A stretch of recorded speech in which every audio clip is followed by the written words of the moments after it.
Hi, and welcome into this week's edition of the Cool Grandpa podcast. This is going to be episode number 201. So, just made it over the 200 mark, and we're continuing on to share stories about grandfathers and how cool they are and how important they are to the family and to the community. One of the things that we're going to be doing is having an awesome review and a sit down with Neil Taft. Now, the reason I'm saying this is a review is because I've had Neil on the show before.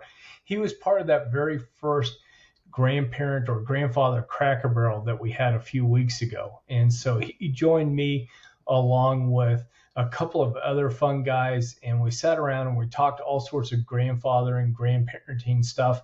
And this time we're focusing in on Neil and especially his book, The Caring Grandparent, as well as his previous book, Good to Great Grandparenting.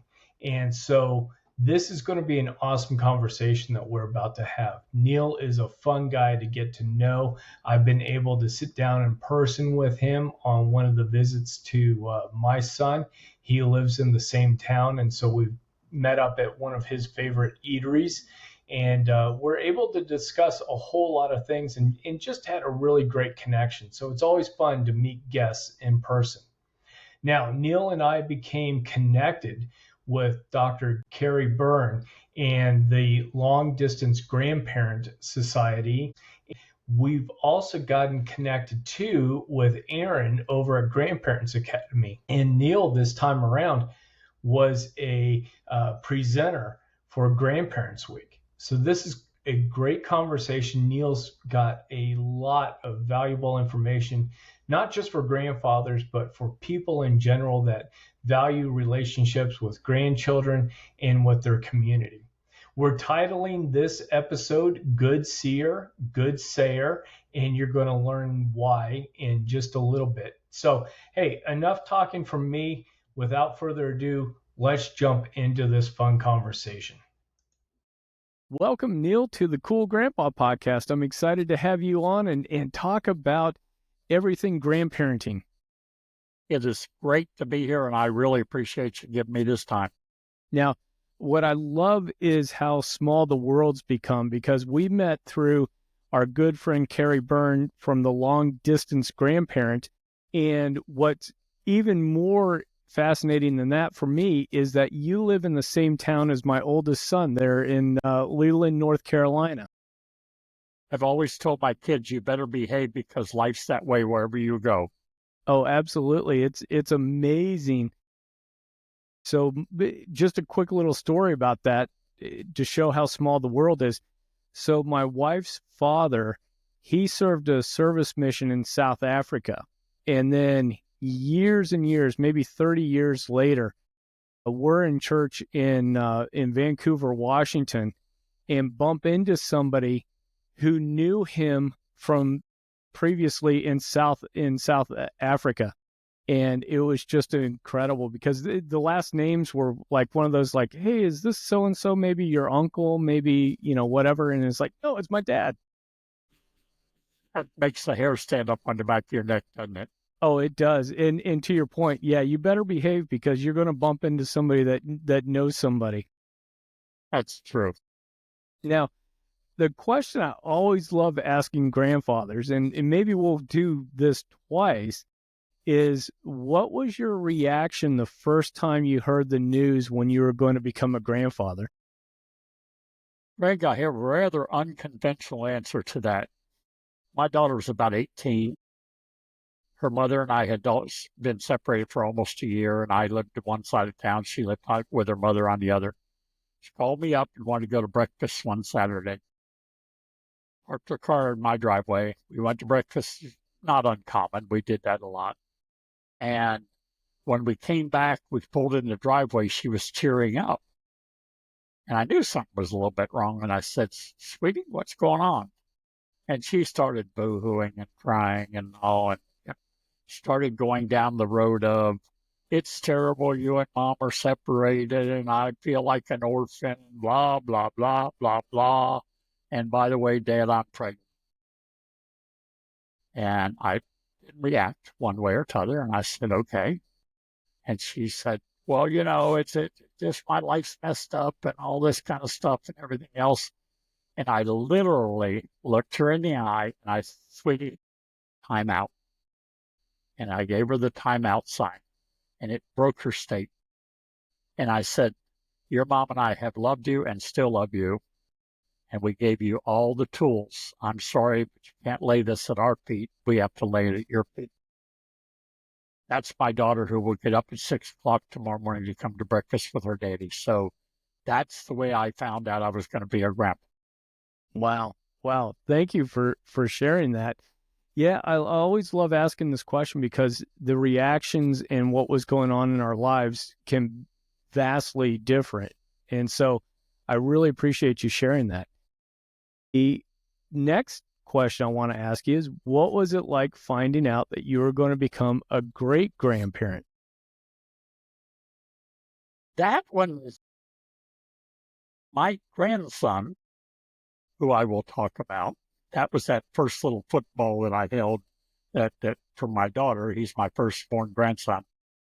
He married a young lady who had 4 children, and 2 of which lived with her, 2 of which lived with an aunt. Very complicated and everything else. Nobody thought this was going to work. I mean, they're rather unusual people, each of them. They're still together, by the way. So I inherited 4 great grandchildren in one fell swoop. And then 2.5 years ago, I had one of my stepkids had another son. So now I have 5 great grandchildren. But as usual, my grandson did not consult me about marrying this young lady, so it just sort of happened. But that's how I got 4 of them. 2 of them I met right away, and 2 later on. We get along gloriously. They're really pretty good kids. Oh, that's awesome. And I love the fact that right behind you, for folks listening to this, you can't see it, but if you're watching on YouTube, there's a picture of Neil with 5 generations of men in his family. And so not only is Neil a great grandfather, he's a great great grandfather. To Kingston. That's my little Kingston, who's now 8 months old. So, yes, wow. another Wow. football. I love cuddling my footballs. Oh, that's awesome. And it's so remarkable to be able to have that picture, because not everybody gets to make it to be a great grandparent, and then certainly fewer make it to be a great great grandparent. I cherish it. It was last Thanksgiving. We got everybody together to have that picture. And later on, if we have time in this podcast, I want to tell a story about my first grandson, who's that 280-pound hook standing next to me in the picture. I have a couple stories about him, but that's, yeah. Oh, sure. He's my firstborn. Yep. And we'll get to those. Now, what I'd love to do is dive into a little bit about, as the grandkids started to come along, how did you start to develop those relationships? And did you think that your background as a youth minister helped form some ideas about how to build those connections with grandchildren? They originally not so much. I had teenagers in my youth group, but as they grew older, yes, there are 2 primary things that I learned when I was youth minister. One is how really neat and spiritual young people are. And everybody was afraid of teens, and so I took it on. And same way with my grandkids. They just constantly amaze me. So as they got older, and then, of course, my 4 great-grandchildren were probably 12 through 22 when I inherited them. So they were pretty well grown. So I learned this whole thing about how really neat young people are. I've been a youth advocate all my life. And this other thing that I learned is to be non-judgmental. I mean, everybody's out there just trying to do pretty well the best they can, and especially young people and everything going on. So in my youth group, I used to tell the kids, I said, number one, you can come to me with anything, and I promise to try not to be shocked. And I pretty well carried that off over the years. But also that I learned to understand that everybody has some stuff, but they work through it. And if you support them as opposed to judging them, it's a whole lot better. I carried that into my grandchildren, and my grandchildren right now share with me at a wonderful level.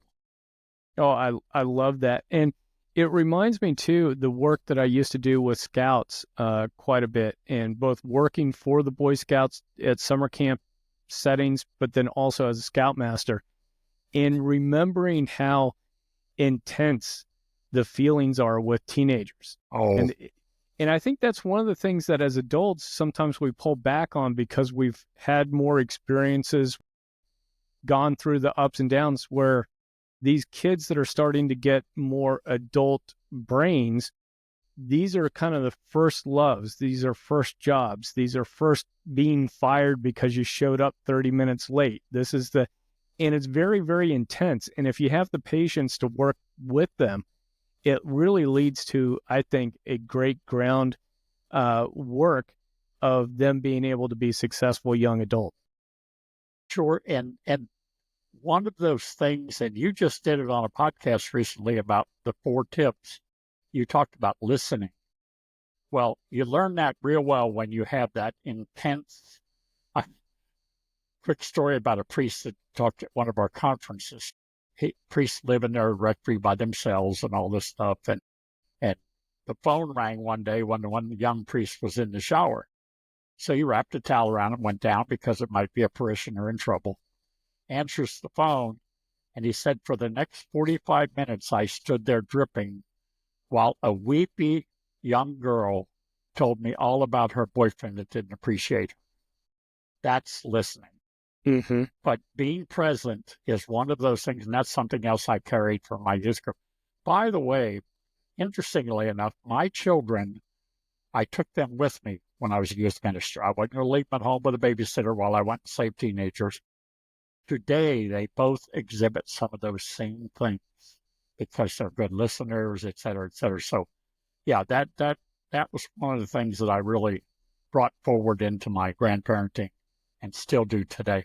Well, and I love it because it comes across in your book, The Good to Great Grandparenting, about how important that is. The other thing, too, that I'm going to take a little bit of a left turn is in that book, you talk about being intentional with being a good seer and a good sayer. And I wanted you to spend a little bit of time talking to us about that and how you feel that those attributes or those mindsets help you with building relationships with grandchildren.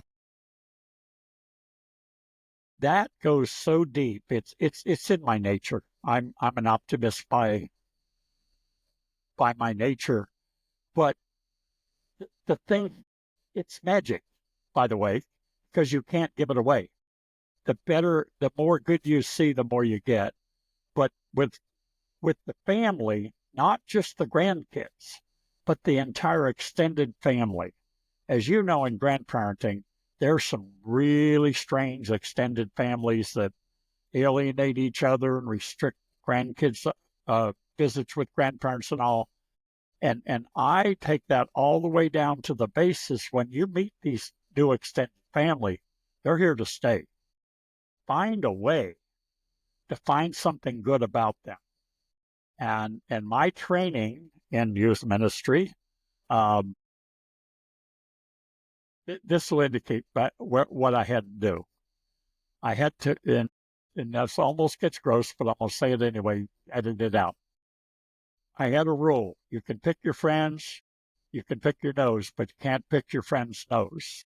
We had more fun with that with 24 young people, but it's indicative of the fact that you have to find some good in some of them. I mean, some of them you just, and if you just do that in general, you know, my job is to add value to everyone, to every room I walk into. My grandkids love it because they do the same thing. And I'm seeing my grandkids do a lot of the things that I have modeled for them. I don't preach to them. I don't have to preach to them. They just watch the way and that's one of my things my mother gave me is be a good seer and a good sayer. And at my age, if a young lady comes down the street and she's got on a dynamite dress, I just say it. I'll say, young lady, that is a beautiful dress, and I just keep walking. Now, earlier, it would have come across flirting, blah, blah, blah. So there is ways to do that. And I think I've spoken before, I'm a connector.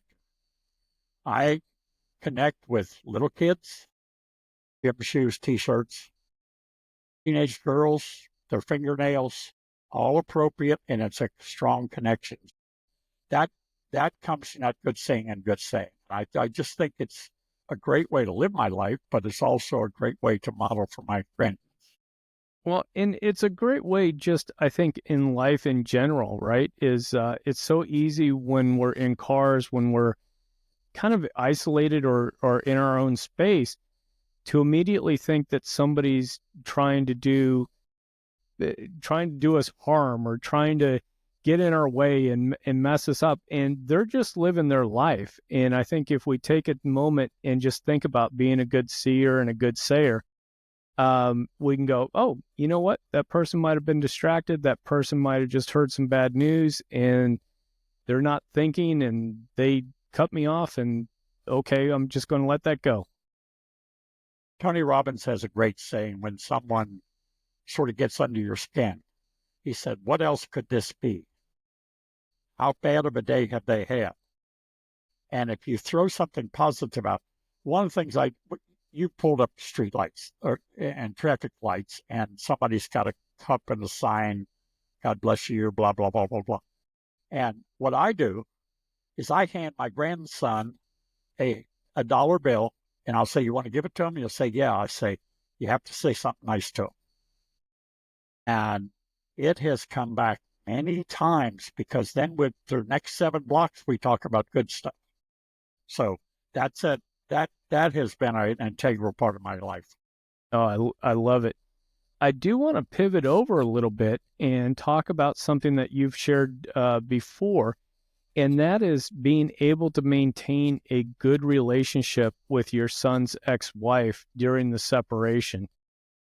And can you talk to us a little bit about how you did that, why you did that, and what the outcome has been?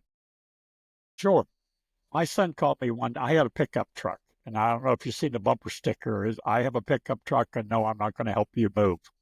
Well, I had a pickup truck, and my son called me and said, my girlfriend's moving, and I had not met her yet, from one apartment to another at the university.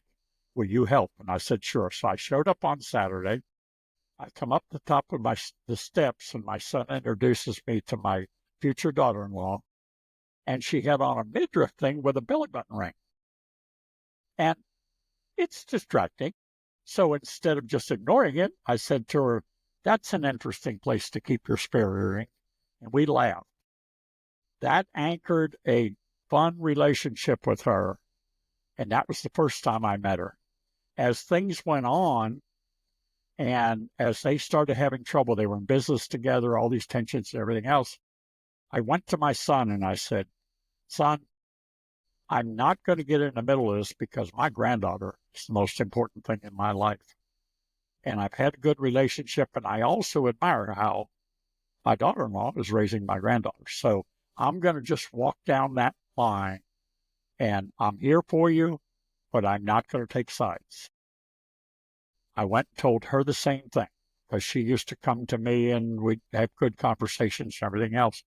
So what I did was said, go to your corners. I'm out of this. That lasted till today. My 19-year-old granddaughter, my ex-daughter-in-law, will call me up and tell me when she's doing a play or something like that. And I've always supported her through the years.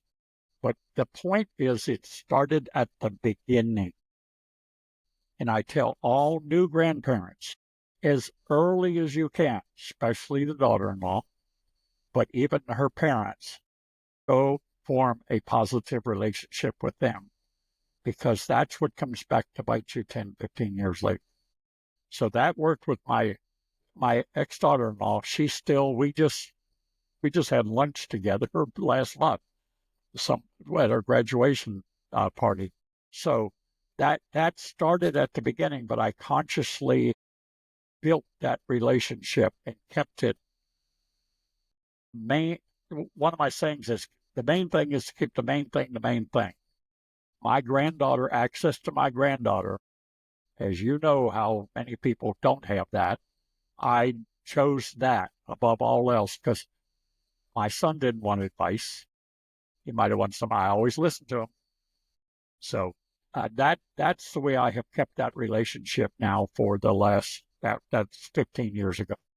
Well, and I love that because I find so many times when grandparents, when there is a divorce, there is the relationship with grandchildren are up in the air, that it's almost too late to then start to go back and try to build a relationship that really wasn't there to start with. You might have had a relationship with your son or daughter, but maybe you didn't have a real good relationship with the son-in-law, daughter-in-law, boyfriend, girlfriend, whatever. Yeah, it is true. It's like walking backwards up a hill. And if you have not taken the effort to do that early on, even if you've had some bad times, go sit down and talk about it. And because that mother, her daughter is her most important thing. That granddaughter is my most important thing. We have a common thing to work on. And just go be very honest and say, I don't know what you've heard. I try not, I never say anything. I went through a divorce and I never say anything bad about my ex-wife to my kids. I wouldn't do it with my grandkids either. So it just is a very positive atmosphere because we have in common the best interest of my granddaughter. Sure, sure. And I do want to ask you to put your, I guess, your ministering hat on. And then when you have grandparents that you might be talking to that feel like I've tried to build that relationship, I've tried to do these things, and whether it's access or a connection with the ex and the grandchildren isn't quite there, how would you kind of, coach them? How would you kind of guide them when they've maybe put themselves forward, but it hasn't been returned? It is very difficult. And what I have to, number one, encourage them is never, never, never quit. Winston Churchill. If you are estranged from your grandchildren and you get one little nose under the tent, take advantage on complimenting the person that let you put your nose under the tent and start building on that. Send gifts every year, even if they're returned. Send mail every month, even if it's returned. Because eventually, if worst case scenario, the kid turns 18 and you've got this stack of stuff that lets them know you cared every month for your entire lives. And that has revolutionized some relationships with grandchildren and grandparents. The second thing is the parents know they have to return the mail. They know you care about their kids. That's not a negative. Now, the way you get there is sometimes convoluted, and a lot of people, when they did have visitation rights, their son was in the house, and the daughter-in-law resented that. Well, you may choose to say, son, go to the park or whatever, and just get that anytime you have an opportunity, even if it's strained. The other thing that I tell grandparents is there is a reconciliation movement going on. The Grandparents Academy just did a reconciliation summit. People have reconciled after 17 years, 18 years. There are ways of rebuilding that because people change. And it's no longer, if there was a second woman involved, that woman may not be in your son's life. So the daughter-in-law, ex-daughter-in-law is not as hyped about that. Things can change, but the consistency of putting it out there and showing you care again about the common person, their children. And don't make it about you, make it about the grandchildren. And that works out. It's not a very obvious route to take. But the other thing I will tell everyone is you are better for doing it, whether the other person accepts it or not. It's your positive action. You're still staying in love with that child, as opposed to just saying, oh, all hope is lost, and then you start thinking about other things. So that consistency of putting it out there, I think, is the only counsel I would have for grandparents. No, I love that. And I think too that it's okay if you're a grandparent that's struggling with those relationships to have moments of feeling grief and feeling that pain, and in just understanding where it comes from. But then also, I think being resolute to what you were saying of, okay, next month I'm going to sit down and write another little letter. Next year on the birthday I'm going to send another little gift. Whatever that is. Well, there's been some miracle stories about the kids getting to the mailbox first. And that may begin to be a little kernel of a conversation that can be had. And that consistency is what does that. So the other thing I would counsel too very strongly is find support. You are not in this alone. We're talking millions of grandparents go through this all the time. And find support groups that make sense, not just the whiny ones, not the, I don't do real well with negativity anyway, so I go to the next group. But find support and recognize that grief, because you have lost something. A lot of these people took care of their grandchildren first 3 or 4 years to help the kids out. And they're very much a part of their heart. So that's another thing I would count. No, that's great advice. I do want to pivot over a little bit, and this is very adjacent to what we've all been talking about, is how do you think that grandparents can best share their values? And then what if those values that grandparents have might be different from the parents? How do you walk that line, and how do you share, and then how do you also be respectful of the parents' values? I picked this up on, I think, a book that I read about grandparenting. The grandparents, when they went to the child's home, would go to church with the family, wherever they were going. When the grandchildren were at their home, the grandchildren would go to church with the grandparents, and they would ask the permission for that. And if it's a very strong issue, then you find a way to not do it. Do not. Defiance of a parent is poison. No matter what you do, you've got to find a way to either abstain or to ask permission and do it with permission. That other way around never works. But the idea of just showing them, if you will, there are many expressions. I took my young grandson with me to a men's group, men's breakfast. We used to have a prayer breakfast. And I asked him if he wanted to go. He said, sure. So he was the big shot, all these grown men and everything else. He remembered that for years to come. And his mom knew where we were going. And, she's not a member of men's prayer group, obviously, but still. But you can show them that plus the way you live. That's another thing. If they know faith community is strong to you, they want to know why. And you get an opportunity. It never works to preach at them. I think we ought to give our children some structure when they're young, and then back up and let them come back if they choose to. No, that's great advice, because I think too, I just jump back to my own teenage experience and probably your work with youth ministry. If you don't have a good why, those kids are going to quickly figure out the person that's standing up in front of them saying, hey, you need to be honest.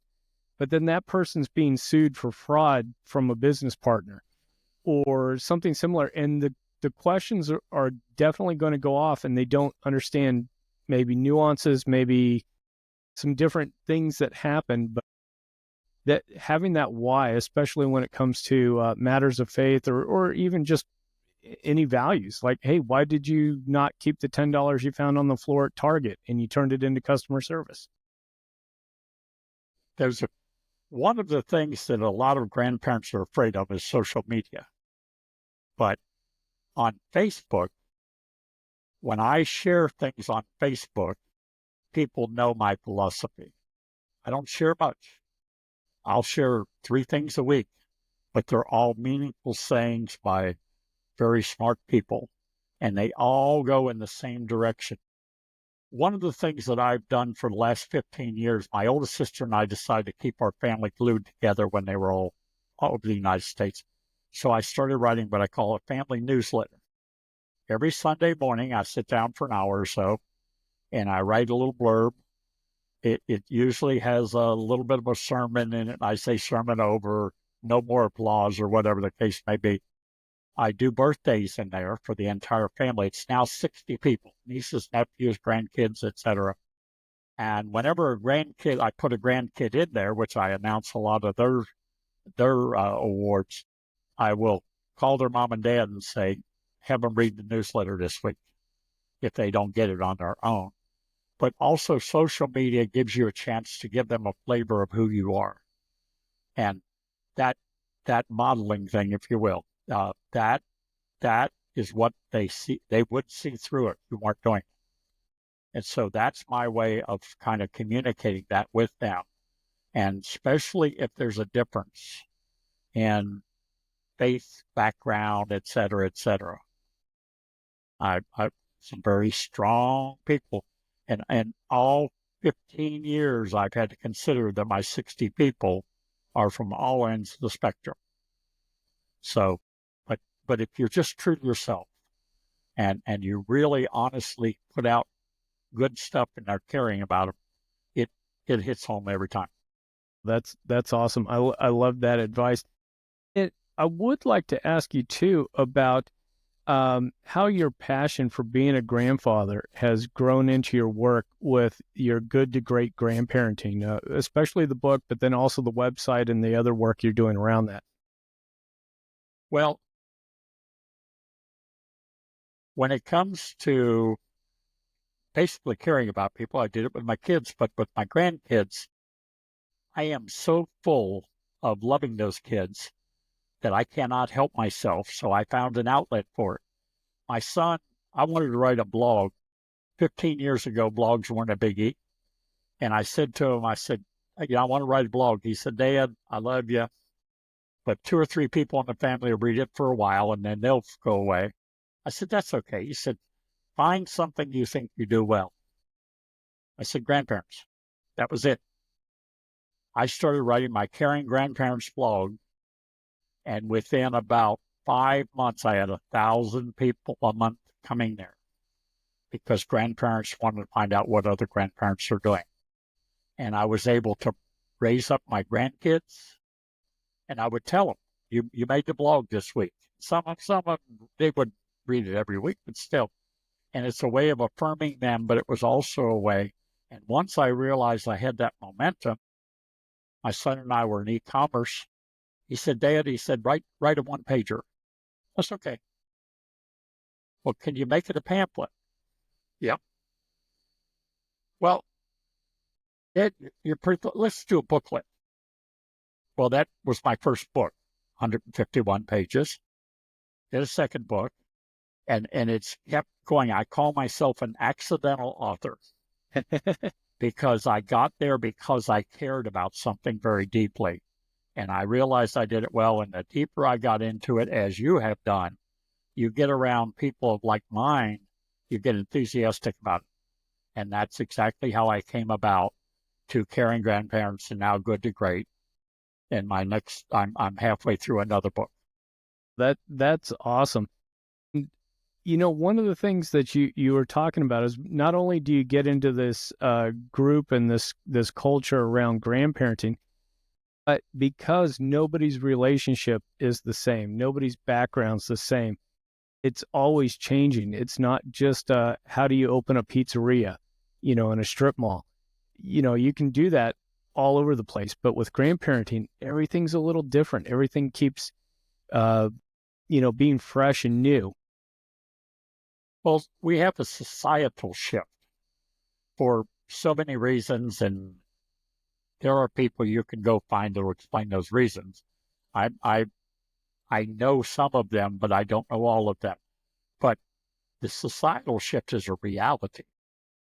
And many grandparents are in denial. And that's not a good strategy because it's not going to change. It's already changed. One of the things that I was asked one time, what is the one thing you think grandparents get wrong? I said, first of all, they think grandparenting is the same as it was for their grandparents and great-grandparents, like falling off a log. And it is not. The more intentional you are, the more you get back. There are no free lunches. And so a lot of times when I counsel or write about grandparenting, I have to say, I know you don't like it, but this is the reality. And as they check it out, I admonish people, especially with grandkids, but also with extended family, meet them where they are, not where you want them to be. And that's a real hard thing to swallow because we have paid hard. We think our wisdom is the only wisdom on the face of the earth. And it may be, but if we don't communicate it properly, we're just blowing in the wind. I love that, especially when there's so many grandparents that have, as you said, not only with experience, but also experience within corporate settings or leadership or whatever. And the messaging that we always hear is step forward, take charge, lead the conversations, do all these things. And with grandparenting, it's almost a bit of a reverse of that. It's put on your listening, let them talk, let them, set the direction, and you're there for support and guidance and wisdom. And only when asked. Yes. You give that advice and wisdom. I think it's Linda Eyre. Richard and Linda Eyre, as you know, are greats in our space. And she's the one that said, I call it the metaphorical roll of duct tape. When you want to just offer your opinion, put it on your mouth and listen. Later you could go back and revisit it, but in the height of emotion, that is not your place. You may be wrong. I mean, that's the other side of that. When you start handing out advice to families of how to raise children, et cetera, they're their children. They're not ours. I think we ought to have an 11th commandment. Now, how's that for big stuff? All right, lay it on me. For grandparents, it should be, thou shalt honor your grandchildren's mother and father. If you come at it from that focal thrust, you're going down the right road. And very often it's supposed to be, well, you're supposed to honor me. You interviewed Ted Page, I believe it was, who Yes. interviewed Tom Brokaw. Yes. And Tom Brokaw, he asked him the one important thing.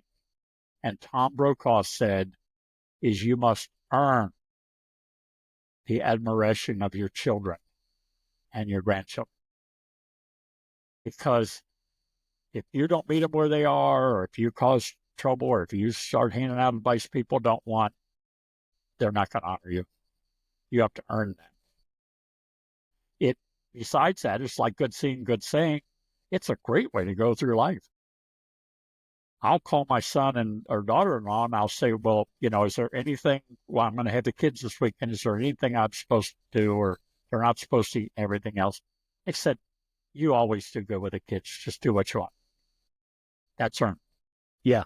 Yeah. No, that's a lot of trust there. Especially a lot of young moms and first timers and all that kind of stuff. There's a high degree of anxiety when those kids go to somebody else, even when it's a loving parent, it's there. And so for somebody to go, you do pretty good, just, make sure you return them in the same condition you got them. Now, Neil, I'd also like to talk to you a little bit about your thoughts around grandparenting and leaving a legacy.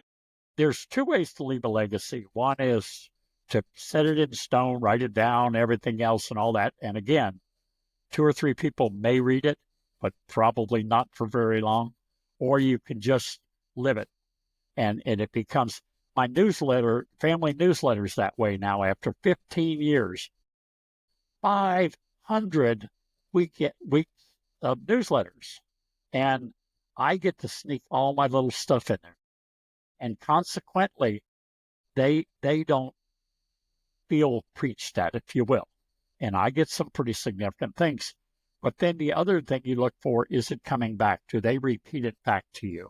And as a dad, you know that your boys have said stuff to you and you said, oh, you were listening back 10 years ago when I said that. I've had that with my youth group members come back to me. But this story is another one of my pride and joy, and it happens to be that big 280-pound guy standing up there next to my great-grandson. That's his grandson. I wrote this in my present book. It was a Saturday afternoon, and I was sitting at my computer writing this book on grandparenting. I was writing about how I had committed to sending each of my grandchildren what I call an electronic hug at least once a week. I stopped typing, grabbed my phone, and I always start with my firstborn grandchild, Zach. He's now 35 years old and lives 6 hours away in Asheville. We message back and forth as follows. Me. While writing my grandparenting book, it brought back fond memories of hanging out with you.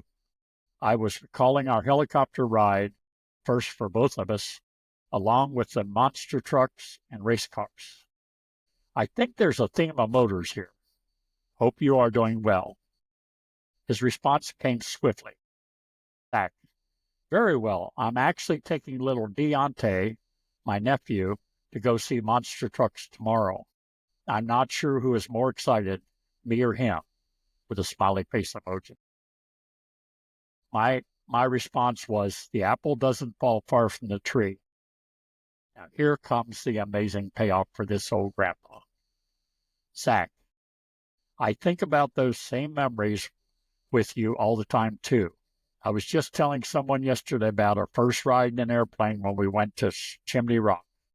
All those times we went and raced go-karts. I still have my signed photo of Jeff Gordon that you gave me, and my mom's signed photo of Harry Gant on a motorcycle. I'm assuming that one came from you also. I'm not sure if I've ever officially thanked you for all the great times we've had, but genuinely, they meant more to me than you'll ever know. I didn't have a lot of great memories with anyone as a kid. Pretty much all of those came from you. Best of all, I learned from you how to pass that same gift down to other kids and try my best to be that person for every kid I can. So seriously, thank you. I love you, Grandpa. My response was, love you back. That's a 35-year memory. So that, to me, epitomizes if you become a great grandpa or a good grandpa or a caring grandpa and show that to the kids, you don't have to preach to them. That's awesome. I love that example. Neil, before we wrap up this conversation, is there anything about being a grandparent that you'd like to mention that I haven't asked you about, or share some of the resources that you have for folks? I think one of the standout things is that grandparents weren't trained to reach out. There is a tremendous amount of resources and things that you don't have to be in trouble. AARP has a lot of chat rooms that are monitored, and they're pretty positive of nature and all that kind of stuff. By the way, in one of their chat rooms, I'm the king of the upside down hug. But those are positive. If you find your tribe, if you will, find other grandparents and talk about grandparenting. It is not that falling off log deal, and you become an intentional grandparent. You become a grandparent on purpose. And the more you do that, the more it feeds you back, the more you're going to want to do it. So there was a guy one time doing a sales pitch, and he had 30 people in the audience, and he said, now, you guys are here tonight, you're all enthusiastic, and before next week, somebody's going to say boo, and after you'll run away. And then the 15 that'll be in the room, the following week, somebody's going to say boo, and 10 of you will run away, and I'll have 5. Well, don't let people say boo. Don't let people say no to you, especially when it comes to visiting grandchildren. The visitation rights are things that there are many ways to go about. And some of them aren't as easy. There's nothing easy about it. But there's nothing easy about life in general anyway. But just find a way to do everything you possibly can do, because you become a better person for the giving. And that's the key thing to do. Keep putting it out there. So that would be my consistently put it out. That's awesome. Neil, how can people get in touch with you? How could they maybe subscribe to the blog or find your books? CaringGrandparents.com, which, by the way, will be the title of my next book, Caring Grandparents. CaringGrandparents.com has about 400 articles on it. It has all the information about books. It has my philosophical approach to grandparenting all over it. So you get much of what I've said is written there again. There's ways to get a hold of me on there. I have a virtual assistant in the Philippines that monitors that, and every time I get a question, she makes sure it's in front of me. So I look at that on a regular basis. That's awesome. And I'll be sure to put the link to that into the show notes below, and as well as maybe a couple of the links to the Amazon pages where folks can order your books. Appreciate it. Well, Neil, I've really enjoyed having this conversation with you, and I know we're going to have more conversations down the road. So thank you so much for spending time with us today and talking to us about your experience with being a grandfather. And thank you for raising grandpas up, because we kind of get lost in shuffle here. So thank you so much for doing that. I appreciate it. Like I said, it was a blast having Neil on the Cool Grandpa podcast.